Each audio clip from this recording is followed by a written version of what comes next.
बिस्मिल्लाहिर्रहमानिर्रहीम। आज का लेक्चर हमारा सेक्शन 75 सीआरपीसी यानी वारंट के बारे में। वारंट कौन जारी कर सकता है, कब जारी कर सकता है, कहाँ जारी कर सकता है, किन हालात वाक़यात का होना ज़रूरी है, वारंट की फॉर्म क्या होगी, उस पर क्या क्या लिखा जाना ज़रूरी है, उस पर किसके दस्तखत मोहर होना ज़रूरी है, क्या किसी भी पुलिस ऑफिसर कोई भी जब वारंट जारी होता है तो गिरफ्तार कर सकता है या सिर्फ नामजद कर सकता है। अगर कोई स्पेशल लॉ के तहत है और उस स्पेशल लॉ में वारंट की फॉर्म प्रोवाइडेड नहीं है तो फिर क्या होगा, फिर किस तरीके से वारंट जारी होगा। वारंट जो है ये क्या पब्लिक डॉक्यूमेंट है या नहीं है, और इसके अलावा कि क्या कंडीशनल वारंट जारी हो सकता है। अगर इलीगल और लीगल वारंट कैसे होगा, अगर इलीगल है तो उसका अफेक्ट क्या होगा, और वारंट कब तक फील्ड में एनफोर्स्ड रहेगा। जो फ्यूजिटिव फ्रॉम लॉ है यानी इश्तिहारी मुलजिम है, उसके फ्यूजिटिव फ्रॉम लॉ होने से उसके केस पर क्या क्या असरात पड़ेंगे। तो इन बुनियादी बातों पे हम बात करेंगे और केस लॉ भी आपको देंगे। तो फर्स्ट ऑफ ऑल जो फॉर्म ऑफ वारंट है उसकी शक्ल है किस तरह होना चाहिए, वो ये है कि ये जो सारी ज़रूरी चीज़ें इस पे जो मैं अर्ज करने लगा हूँ, जो अगर ये नहीं होंगी तो वो इनवैलिड हो जाएगा, और कुछ इतनी ज़रूरी हैं कि उनके ना होने से इलीगल हो जाएगा। तो first of all word shall is used के shall be in written form, shall be in writing, तहरीरी होना ज़रूरी है वारंट का। और फिर साइंड मस्ट बी साइंड। अगर मैजिस्ट्रेट का बेंच है यानी एक से ज़्यादा मैजिस्ट्रेट साहब का बेंच है तो उस सूरत में किसी भी मेंबर का साइन होना ज़रूरी है। साइन के अलावा उस पर प्रिजाइडिंग ऑफिसर यानी प्रिजाइडिंग ऑफिसर, किसी भी मैजिस्ट्रेट का दस्तखत अदरवाइज नहीं हो सकता, सिर्फ प्रिजाइडिंग ऑफिसर का। अगर सिंगल कोर्ट है मैजिस्ट्रेट की तो उसका दस्तखत होना ज़रूरी है। इस पे एक दफ़ा जब जारी हो जाएगा वारंट तो वो फील्ड में रहेगा, एनफोर्स्ड रहेगा। उसकी दो सूरत हाल हो सकते हैं, या तो एग्जीक्यूट हो यानी जिस आदमी को गिरफ्तार किया जाना मतलूब है वो गिरफ्तार हो जाए, या उसको जारी करने वाली कोर्ट जिसने वारंट जारी किया वो उसको कैंसिल कर दे। तो ये इसकी सेक्शन की प्राइमरी रिक्वायरमेंट्स हैं। अब इनको डिटेल्ड केस लॉ की सूरत में डिस्कस करते हैं कि वारंट और समन में फर्क क्या है। पहली बात, वारंट जो है ये ordinarily it is issued to a police officer कि वो मुलजिम जो रिक्वायर्ड है, जिसकी गिरफ्तारी रिक्वायर्ड है, उसको गिरफ्तार करे, गिरफ्तार करके उसको उस कोर्ट में पेश करे जिसने वारंट जारी किया।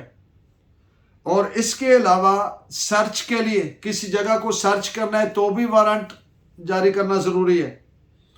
जबकि समन इस सूरत में है कि किसी विटनेस को, किसी शख्स को जिसकी स्टेटमेंट रिकॉर्ड करनी है, उसको अथॉरिटेटिव एक कॉल है कोर्ट से कि वो कोर्ट में आए और आके उसका बयान दे, या किसी को, किसी एहलकार को या किसी भी ऐसे शख्स को जिसके बाबत उसका रिकॉर्ड पेश करना जरूरी है तो वो डॉक्यूमेंट्स, दस्तावेजात पेश करे, या कोई और चीज़ पेश करनी है, माल मुकदमा है फॉर इंस्टेंस, तो उनको पेश करें।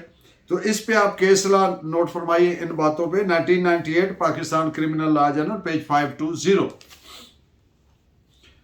अब वारंट जो जारी करना है इसमें जुडिशल माइंड अप्लाई होना जरूरी है, क्योंकि एक बड़ा सख्त मैयर है, बड़ा कर्से मैयर है। इस हद तक कर्सिव है कि इससे एक आदमी की जो फंडामेंटल राइट है, जो right to life and right to movement है, वो कटेल होना है कि उसको गिरफ्तार हो जाना है उसने। इसलिए सिर्फ इंतहाई ज़रूरत की, इंतहाई जब ज़रूरी हो तो तभी वारंट जारी किया जाए। और वारंट किन सेक्शंस में रेड विद करके section 204 and 205 of the CrPC के तहत जारी होगा। कोर्ट के पास ये ऑप्शन है कि वो चाहे तो समन जारी करे, चाहे वारंट जारी करे। जब आम तौर पर प्रैक्टिस ये है कि जब समन के जरिए हाजिर नहीं होता है आदमी और उसका एक कंडक्ट आ रहा होता है कि विलफुली वो अवॉइड कर रहा है, डिलिबरेटली जानबूझकर वो अवॉइड कर रहा है, डिसअपियर हो रहा है या कंसील कर रहा है अपने आप को, तो फिर सिर्फ उस सूरत में कोर्स मय्यर गिरफ्तारी तक का लिया जाता है। और वारंट जारी करते वक्त the court must give reasons for that. If the reasons are not given, that warrant would be deemed to be bad in the eye of law. और गुड ग्राउंड्स होनी चाहिए, गुड एंड लीगल ग्राउंड्स होनी चाहिए। इस point पे आप लिखें 13 WR page 27। अब वैलिड वारंट होने के लिए क्या क्या उस पे जरूरी है? तहरीरी होना जरूरी है।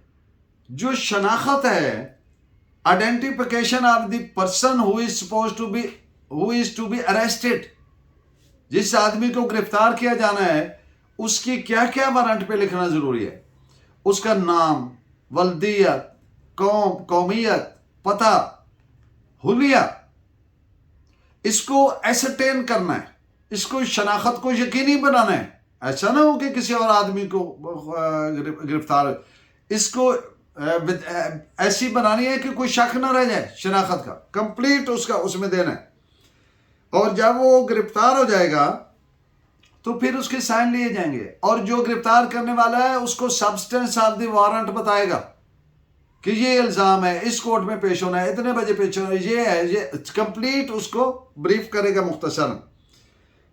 इस पे दस्तखत जारी करने वाले के होना जरूरी है। जारी सिर्फ कौन करेगा? Presiding officer of the court, यानी जज साहब जो कोर्ट कर रहे हैं उसको प्रिजाइडिंग ऑफिसर कहेंगे। और फिर उनका मोहर होना जरूरी है। जारी करने वाले का नाम और ओहदा भी मेंशन होना जरूरी है। अगर ये चीजें नहीं है तो वो इनवैलिड हो जाएगा। इनमें से कोई एक भी मिसिंग है तो इनवैलिड वारंट तस्वर होगा। This is reported as AIR 1918 Patna page 252। अब हर पॉइंट पे कि दस्तखत प्रिजाइडिंग ऑफिसर के, अगर सिर्फ प्रिजाइडिंग अफसर के होंगे, ये नहीं हो सकता कि कोई भी मैजिस्ट्रेट साहब कर देंगे। इस पे लिखें AIR 1917 पटना पेज 17। और दस्तखत पेन से होने चाहिए, मोहर वाले दस्तखत ना हो। आप देखते हैं कि पास कोर्ट से ने दस्तखत की मोहर बनाई होती है, वो नहीं चलेंगे, इनवैलिड हो जाएगा। This is reported as 1883 6 Madras page 396। दस्तखत और पूरा नाम वोहदा प्रिजाइडिंग ऑफिसर का उस पे होना चाहिए, वरना invalid. It is reported as AIR 1956 Orissa page 97। सरकारी ओहदा और वारंट जारी करने वाले का और जगह जिस मकाम से जारी किया गया। यहां पे एक पॉइंट नोट फरमाइए, इलाकाई हदूद टेरिटोरियल जुरिस्डिक्शन से बाहर बैठ के मैजिस्ट्रेट वारंट जारी नहीं कर सकता। ये नहीं है कि पूरे मुल्क में या पूरे जिला में कहीं भी, जिला तो उसकी टेरिटोरियल जुरिस्डिक्शन में आ गया, जिला से बाहर नहीं कर सकता। उसकी अपनी टेरिटोरियल जुरिस्डिक्शन के अंदर होना जरूरी है जिस वक्त वारंट जारी करना। इस पे नोट कीजिए 1872 9 बॉम्बे HCR पेज 154। अगर इलाकाई हदूद के अंदर जारी नहीं किया तो इलीगल, गैर कानूनी वारंट तस्वर होगा। इस पे लिखिए 1910 PUN-RE NO-238 DB double bench का फैसला है ये। अगर वारंट पर सील अदालत नहीं है, मोहर अदालत नहीं है तो इलीगल होगा, गैर कानूनी। तो इस पे नोट कीजिए 1962 1 क्रिमिनल लॉ जर्नल RAJ 91। अब ये बात कि वारंट कितने अरसा के लिए होगा, ये वारंट के ऊपर दर्ज होना जरूरी है। ये एक स्पेसिफिक टाइम स्पेन के लिए होना चाहिए। अगर नहीं किया गया तो ये तो हमेशा फील्ड में रहेगा जब तक कि जारी करने वाली अदालत ना उसको कैंसिल करे। तो इसलिए उसके वैलिड और प्रॉपर होने के लिए जरूरी है कि उसमें पीरियड मेंशन किया जाए कि कितने अरसा के लिए ये वारंट फील्ड में रहेगा। इस पे आप नोट फरमाइए AIR 1962 TRAV.CO459 वारंट ऐसे नहीं होगा कि लोकल पुलिस को जारी किया जाए। वारंट जिसके नाम जारी किया जाना है उस ऑफिसर को नॉमिनेट करना है, नामजद करना है, उसका नाम, ओहदा, रैंक वगैरह।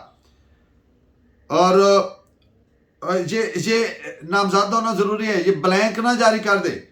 अगर ब्लैंक जारी कर दिया और नाम उसका नहीं दिया जिस अफसर को अथराइज किया गया वारंट के जरिए गिरफ्तार करने के लिए, तो वो इलीगल होगा। 1965 इलाहाबाद WRHC 143।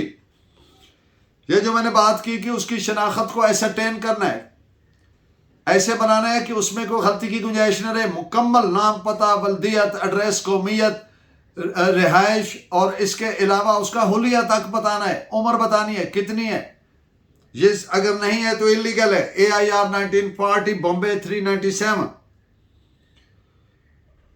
ये जो मैंने कहा कि जो वारंट पर जो अमल दरामद कराने वाला ऑफिसर है, वो जिसने जब गिरफ्तार किया तो उस पर लाजिम है कि गिरफ्तार होने वाले को सब्सटेंस बताए कि इसमें क्या है, कि किसने गिरफ्तार किया जा रहा है, किसने वारंट जारी किया है, क्या मामला, क्या है, मुकदमा क्या है, केस क्या है, कब पेश होना है, कहाँ पेश होना है, किस तारीख को पेश होना है, वगैरह वगैरह सारी डिटेल उसको बताने का पाबंद है। नहीं बताएगा तो इलीगल। 1896 23 कैलकाटा 896।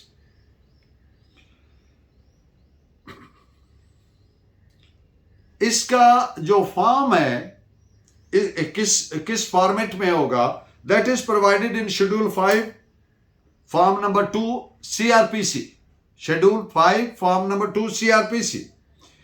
अब एक बात कि अगर कोई स्पेशल लॉ या लोकल लॉ है और उसके तहत उसकी कोर्ट ने, मुतलका कोर्ट ने वारंट जारी करना है, तो उस स्पेशल लॉ या लोकल लॉ में अगर वारंट की फॉर्म प्रोवाइडेड नहीं है तो फिर यही वाला फॉर्म यूज होगा जो जर्नल CRPC में प्रोवाइडेड है। तो इस पे आप केस लॉ नोट फरमाइए। 1894 18 बॉम्बे पेज 636। ट्रायल कोर्ट को एक जजमेंट है कि अगर एक आदमी पेश नहीं होता, तमाम कोर्स मयस भी एग्जॉस्ट हो गए, तो कोर्ट क्या करती है, कोर्ट ने पहले ट्रायल कोर्ट ने क्या क्या इसके इन एडिशन टू दैट करना है, सेक्शन 75 के साथ रेड विद क्या करना है, 87 और 88। आप जानते हैं कि 87 में वो प्रोक्लेमेशन होते हैं, इश्तिहार जारी होता है पब्लिक एट लार्ज के लिए, जिसको वो इसीलिए उसको इश्तिहारी मुलजिम कहा जाता है, प्रोक्लेम्ड ऑफेंडर, यानी वो ऑफेंडर जिसके खिलाफ प्रोक्लेमेशन जारी हो चुका है, इश्तिहार जारी हो चुका है। और सेक्शन 88 क्या होती है कि वो ऑफेंडर जो PO डिक्लेयर हुआ है, 1 महीना 30 डेज का टाइम होता है, 30 डेज के अंदर पेश नहीं हुआ, सारे कोर्से मयर्स एग्जॉस्ट हो गए, तो आफ्टर लैप्स ऑफ 30 डेज उसका प्रोक्लेमेशन जारी कर देगी ट्रायल कोर्ट अंडर 87, और वो इश्तिहारी मुलजिम तस्वर होगा। और दूसरा स्टेप क्या होगा, 1 मंथ और गुजर जाए और फिर भी नहीं पेश हुआ, तो उसकी जो प्रॉपर्टी है उसको अटैच कर लेगी कोर्ट। तो ये it is reported as 2014 Pakistan criminal law journal 1638। और जब तक वो पेश नहीं हुआ तो ये फाइल किस मोड में चली जाएगी, डॉर्मेंट मोड में। ये डॉर्मेंट मोड में तस्वर होगी, उर्फ आम में कहते हैं दाखिल दफ्तर, तो डॉर्मेंट मोड में होगी। वारंट क्या एक से ज्यादा आदमियों को जारी हो सकता है, यानी जिसको जर्नल वारंट कहते हैं? The answer is no, not at all, नहीं। सिर्फ एक आदमी का वारंट जारी होगा, एक से ज्यादा का नहीं होगा। ये नहीं होगा कि फलां फलां फलां फलां को पकड़ लें, नो, नॉट एट ऑल। इस पे केस लॉ नोट फरमाइए। 1872 9 बॉम्बे HCR पेज 154। जो स्पेशल वारंट है सिर्फ नामजद अफसर जब जिसका नाम वारंट पर है सिर्फ वही एग्जीक्यूट कर सकता है, इसके अलावा कोई नहीं एग्जीक्यूट कर सकता। This is reported as AIR 1929 Bombay page 157। जो सर्च वारंट है, किसी जगह पे तलाशी लेनी है, सर्च करनी है, तो वो कौन जारी करेगा? और उसका क्या तरीकाकार होगा? सर्च वारंट सिर्फ competent court, only competent court can issue search warrant. और आप जानते हैं कॉम्पिटेंट कोर्ट क्या होती है? The court which has the power to proceed to conduct the trial of the case. तो इसका प्रोसीजर वही होगा, उसी तरह से दस्तखत, मोहर, नाम, साइन, पेन से साइन, और वो तमाम उसमें डिटेल्स प्रोवाइडेड होंगी। और ये जो वारंट होता है, जब ये वापस कोर्ट में आता है तो इसकी हैसियत क्या होती है? It is deemed to be a public document. और आप जानते हैं कि जो पब्लिक डॉक्यूमेंट होता है वो आर्टिकल 88 एविडेंस एक्ट कहें या कानूनी शहादत ऑर्डिनेंस 1984 कहें, तो वो उसके तहत उसको प्रूव किया जा सकता है क्योंकि वो पब्लिक डॉक्यूमेंट है। और आप जानते हैं पब्लिक डॉक्यूमेंट और प्राइवेट डॉक्यूमेंट में क्या फर्क होता है। इसको बिल्कुल सिंप्लीफाई करके to make it easy understand, वो ये है कि हर वो डॉक्यूमेंट जिसकी मुसद्दका नकल मिल सकती है वो पब्लिक डॉक्यूमेंट है। तो मुसद्दका नकल आमतौर पर कहां से मिलती है? जो सरकार जिनका रिकॉर्ड रखती है। जो भी सरकारी डॉक्यूमेंट होता है उसका एक अरेंजमेंट होता है कि वो रिकॉर्ड पे होता है, उसका रिकॉर्ड प्रिजर्व्ड होता है। Whenever you want to get attested copy आपको मिलेगी, तो वो पब्लिक डॉक्यूमेंट है। तो जिसकी मुसद्दका नकल नहीं मिल सकती, यानी जो सरकारी डॉक्यूमेंट नहीं है, सरकारी तहवील में नहीं है, तो that is deemed to be a private document. तो पब्लिक डॉक्यूमेंट को प्रूव कैसे करना है? It is provided by article 88 of the कानूनी शहादत।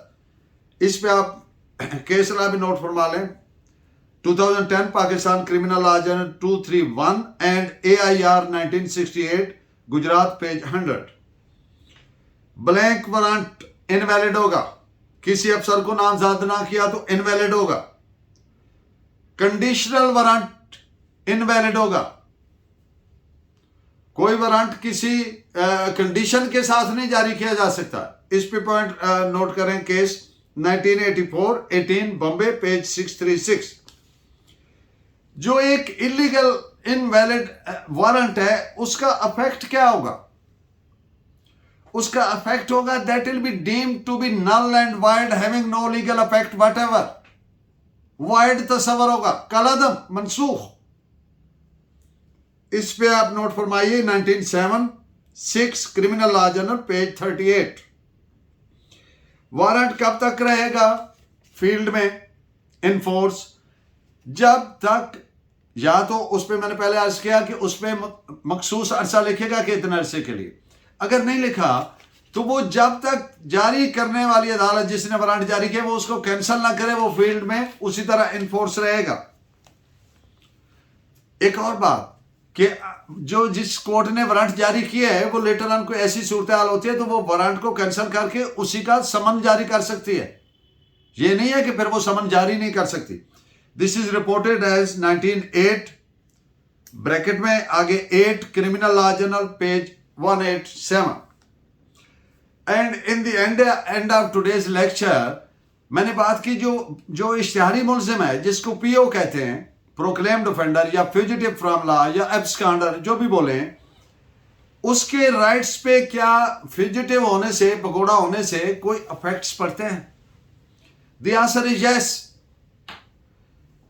उसके एट पार नहीं रहते, दूसरे आदमी के एट पार नहीं रहते rights. His rights are affected. किस तरह से? एक भगोड़ा आदमी वो अपील नहीं कर सकता, वो रिवीजन नहीं कर सकता। इसमें एक ही एक्सेप्शन है, अगर वो उसने भगोड़ा होने से पहले कोई अपील दायर किया या निगरानी की तो वो अफेक्ट नहीं होगी। एक ही एक्सेप्शन। तो इसलिए जो नॉर्मल राइट्स ऑफ सिटीजन होते हैं वो उस तरह से नहीं रहते एक इश्तिहारी के। तो इसलिए अगर किसी आदमी पे इल्जाम है तो he must surrender before the court of law. ये नहीं है कि वो भाग जाए, ये कोई जंगल का कानून नहीं है। इस तरीके से उसकी मुश्किलात में इजाफा हो जाएगा। Every citizen is supposed to cooperate with the law enforcing agencies. So it is reported as 2006 Pakistan Criminal Law Journal page 950.